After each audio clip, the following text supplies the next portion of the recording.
మా మీద sheet close చేయండి అని చెప్పేసి మీరు జాగ్రత్త సత్ప్రవర్తనతో మెలుగుతానని చెప్పి రాసిచ్చి మీ బంధువులను మీ పేరెంట్స్ను పెద్దవాళ్ళని తీసుకొని వస్తే మీ యొక్క ప్రవర్తన మంచిగా ఉంటే అప్పుడు మేము ఈ నెలలో షీట్లు క్లోజ్ చేస్తాం.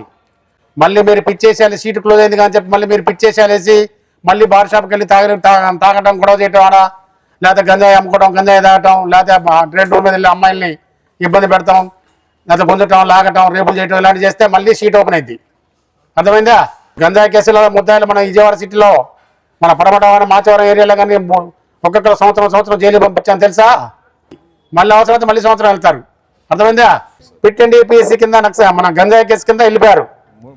అదేవిధంగా మళ్ళీ పీడీ యాక్ట్ కింద కూడా ఉంది. పీడీ యాక్ట్ తెలుసు అందరికీ, ఆ పీడీ యాక్ట్ కింద కూడా వెళ్తారు.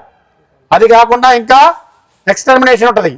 మీరు ఇక్కడ ఉండకూడదు, ఇక్కడ ఉంటే అల్లర్లు అవుతాయి, గొడవలు అవుతాయి, మీరు నగర బహిష్కరణ చేస్తారు, అలాంటి పరిస్థితి కూడా వస్తుంది. కాబట్టి అలా బహిష్కరణ చేసాం కదా, చాలా మంది ఉన్నారు కదా అప్పుడు మన ఏరియాలో, వాటికి వెళ్లకుండా ఏదో తెలిసి తెలియక కేసుల్లో ఇన్వాల్వ్ అయ్యారు. కాబట్టి ఇన్ ఫ్యూచర్లో జాగ్రత్తగా ఉండి ఉన్న కేసులు జాగ్రత్త క్లోజ్ చేయించుకొని మంచిగా పెళ్లిళ్ళు చేసుకొని ఫ్యామిలీతో ఉంటాం, తల్లిదండ్రులతో ఉంటాం, కూలో నాలో చేసుకోవడం, ఉద్యోగం చేసుకోవడం. ఇవాళ పని చేద్దాం అనుకుంటే పని లేనిది లేదు, ఎక్కడైనా ఏ తింటామో చేసుకోవచ్చు, హ్యాపీగా బతకవచ్చు. మళ్ళీ గొడవలకు వెళ్తాం ఇలాంటివి చేస్తే మళ్ళీ కేసు రన్ అవుతుంది. క్రైమ్ సస్పెక్ట్ కాస్త లా అండ్ ఆర్డర్ సస్పెక్ట్ అయితే లా అండ్ ఆర్డర్ సస్పెక్ట్ కాస్త రౌడీ షీట్ అయితే రౌడీ షీట్ కాస్త కూడా మళ్ళీ ఎక్స్టర్మినేషను, ఈ పిట్ ఎన్డీపీఎస్నో లేకపోతే పీడీ యాక్ట్ అనో ఇలాంటివన్నీ పడతా ఉంటాయి. మీరు ఇలాంటివి ఉండి ఈ ఎక్స్టర్మినేషన్ పెట్టి పిట్ ఎన్డీపీఎస్ పెట్టి లేకపోతే పీడీ యాక్ట్ పెట్టి మళ్ళీ గొడవల్లో ఇన్వాల్వ్ అయితే మీకున్న ఇల్లు కానీ ఆస్తి కానీ ఏది ఉంటుంది మీరు బాండ్ ఇస్తారు కదా, ఆ బాండ్ దొరక గవర్నమెంట్ సీజ్ చేస్తారు. అప్పుడు ఏమీ ఉండదు కదా, అనకదిన్న పరిస్థితి వస్తుంది. కాబట్టి పాత కేసులన్నీ కూడా ఉన్నోళ్ళు, 1-2 కేసులు ఉన్నోళ్ళు ఎవరైనా ఉంటే జాగ్రత్తగా దగ్గర తొందరగా ట్రయల్ చేయించుకొని కేసు క్లోజ్ చేయించుకొని మీ యొక్క పరివర్తన, మీ యొక్క జీవనశైలిని మార్చుకొని ఏదో రకంగా ఏదో ఉద్యోగం ఏదో ఒకటి చేసుకోవడం, ఎవరి స్టడీని బట్టి వాడి పరిస్థితిని బట్టి ఏదో ఒక జాబ్ చేసుకోవచ్చు. ఇవాళ రోజుకి 500-600 రూపాయలు మామూలుగా కూలికి వెళ్తేనే వస్తుంది. ఇంకా కొద్ది చదువుకొని కొద్ది కంప్యూటర్ నేర్చుకుని ఉంటే రోజుకి నెలకి 20,000, 25,000, 30,000, 50,000, లక్ష కూడా సంపాదించుకోవచ్చు. కాబట్టి మీరు ఆ యొక్క చెడు ప్రవర్తన చేంజ్ చేసుకొని మంచి ప్రవర్తనలోకి వచ్చి మంచి జీవితాన్ని లీడ్ చేసుకుంటూ ఉన్న కేసును క్లోజ్ చేసుకోవాలా. ఇప్పుడు ఈ 45 మంది ఉన్న సీట్ హోల్డర్స్ మీరే వెళ్ళాలా.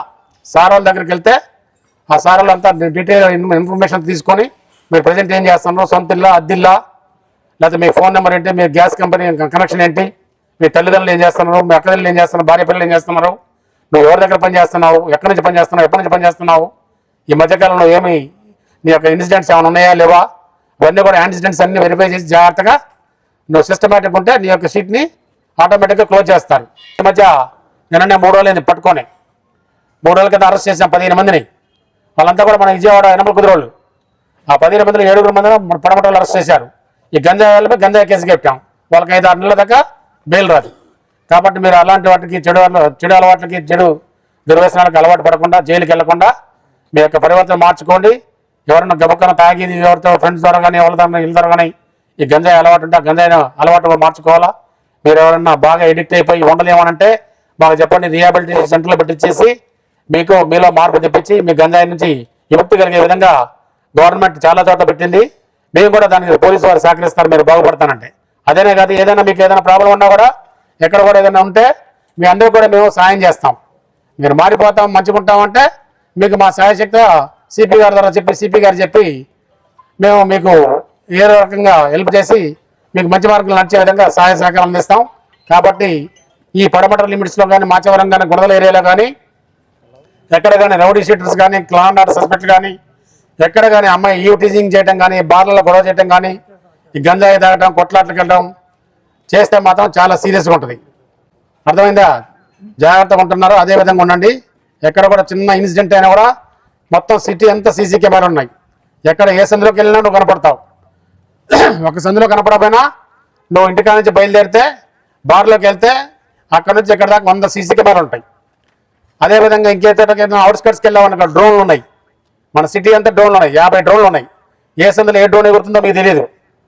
ఎక్కడ ఏ చెట్టు కింద కూర్చొని ప్యాకాడినా కూడా చెట్టు కింద కూర్చొని మంది తాగినా కూడా గంజా తాగినా కూడా గుంపు కనపడతా ఉంటారు. నువ్వు పరిగెత్తలేవు, ఏం చేయలేవు. అర్థమైందా?